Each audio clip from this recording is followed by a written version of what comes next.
सो हे WhatsApp public, आज का question है कि थायराइड सभी को होता है। ये थायराइड होता क्या है? अक्सर आपने लोगों से कहते हुए सुना होगा कि उनको थायराइड हुआ है। कभी कभी आप भी इसमें आ जाते हैं और बोलते हैं कि मेरे को थायराइड हुआ है। तुम्हें आज तक ये पता ही नहीं चला है कि थायराइड होता क्या है। वीडियो को अंत तक जरूर देखना, तुम्हें एक नई जानकारी मिलेगी कि एक्चुअल में थायराइड होता क्या है। अभी चैनल पर अगर आप नए हो तो चैनल को लाइक कर दो, सब्सक्राइब कर दो और शेयर करे तो शेयर भी कर ही देना। थायराइड हमारे शरीर का एक अंग ही होता है जो हमारे गर्दन पे होता है या कह सकते हो हमारे गले पर होता है।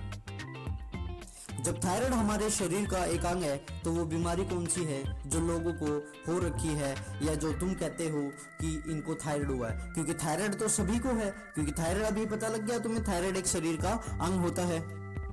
उस बीमारी का एक्चुअल में नाम होता है हाइपरथायरॉयडिज्म या हाइपोथायरॉयडिज्म। अभी ये क्या है?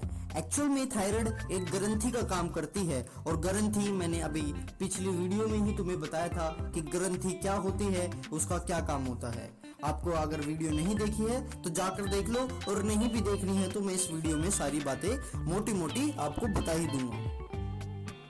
थायराइड एक ग्रंथि होने के नाते वो एक हार्मोन रिलीज करती है जिसका नाम है थायरोक्सिन, और ये थायरोक्सिन ही ये बीमारी का कारण बन जाता है। अगर थायराइड नाम की ग्रंथि अगर ये हार्मोन ज्यादा रिलीज करती है तो भी बीमारी पड़ जाती है, अगर ये कम रिलीज होता है तो भी बीमारी पड़ जाती है। बीमारी दोनों में है। अब एक बार जान लेते हैं कि थायरोक्सिन काम क्या करती है हमारे शरीर में। अगर आप खुद से क्वेश्चन नहीं करोगे या खुद से बातें नहीं करोगे कि ये थायरोक्सिन होता क्या है तो वीडियो तुम्हें समझ में नहीं आएगी, और ध्यान से अगर देखोगे और सोचते चलोगे तो गारंटी के साथ तुम्हें वीडियो समझ में आ जाएगी। अब मैं तुम्हें बताता हूँ कि थायरोक्सिन हमारे शरीर में क्या काम करती है।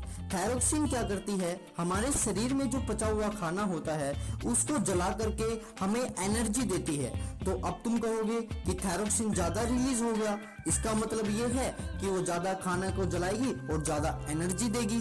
अब तुम कहोगे इसमें दिक्कत क्या है अगर ज्यादा एनर्जी आ रही है तो?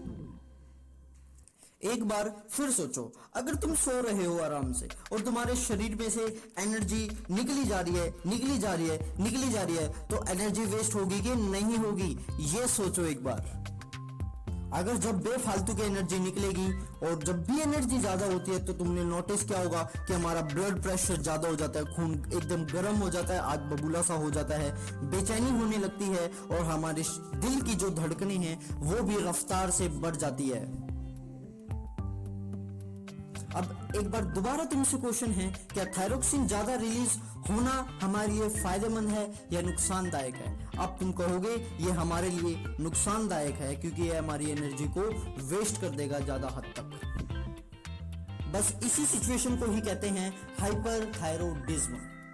एक्चुअल में थायराइड जो लोग बोलते हैं कि थायराइड हो रखा है, उसकी दो सिचुएशन होती है, एक हाइपरथायरॉयडिज्म और एक हाइपोथायरॉयडिज्म, और दोनों ही बीमारियां हैं जिसमें से अभी तुमने देख लिया है कि हाइपरथायरॉयडिज्म में होता क्या है। अब बात करते हैं हाइपोथायरॉयडिज्म की।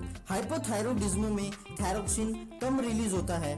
अब ये मेरा तुमसे क्वेश्चन है, क्या ये नुकसानदायक है या फायदेमंद है? तो तुमने इतना अंदाजा तो लगा ही लिया होगा कि अगर थायरोक्सिन हमारे शरीर के खाने को जला करके एनर्जी दे रहा है तो थायरोक्सिन अगर कम रिलीज हुआ तो हमारे खाने को नहीं जलाएगा और एनर्जी कम से कम रिलीज होगी। इसका दूसरा एक महत्वपूर्ण पहलू ये आता है कि अगर खाना नहीं जलेगा तो हम मोटापे के शिकार हो जाएंगे, क्योंकि जो खाने में फैट होता है वो हमारे शरीर में जमता चला जाएगा और हम एक मोटापे के शिकार या मोटापा हमारे शरीर पर हावी हो जाएगा। तो ये हमारे लिए काफी ज्यादा नुकसानदायक है। तो अभी हमने देखा कि अगर थायरोक्सिन ज्यादा रिलीज हुआ तो भी नुकसानदायक है, क्योंकि हमें ज्यादा एनर्जी की जरूरत है ही नहीं इतनी जितनी वो दे देगा हमें। अगर थायरोक्सिन कम रिलीज हुआ तो भी वो नुकसानदायक है, क्योंकि उससे हम मोटापे के शिकार हो जाएंगे और जितनी हमको एनर्जी चाहिए उतनी हमको एनर्जी नहीं मिल पाएगी। तो होना क्या चाहिए, थायरोक्सिन को कितनी मात्रा में रिलीज होना चाहिए हमारी बॉडी में?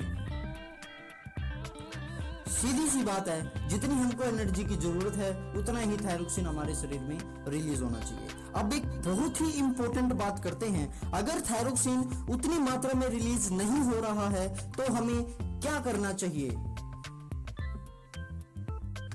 इसके लिए हमें सिंपल, हम जो भी खाना खा रहे हैं उसमें आयोडीन का होना बहुत ज्यादा जरूरी है, क्योंकि आयोडीन ही एक ऐसी चीज है जो थायरोक्सिन का बनना निर्धारित करती है कि हमारे शरीर में थायरोक्सिन कितना बनेगा और कितना नहीं बनेगा। कि तुम अपनी प्यारी उंगली से एक प्रेस कर दो बेल आइकन और एक लाइक का जो आइकन होता है उसे क्लिक कर दो।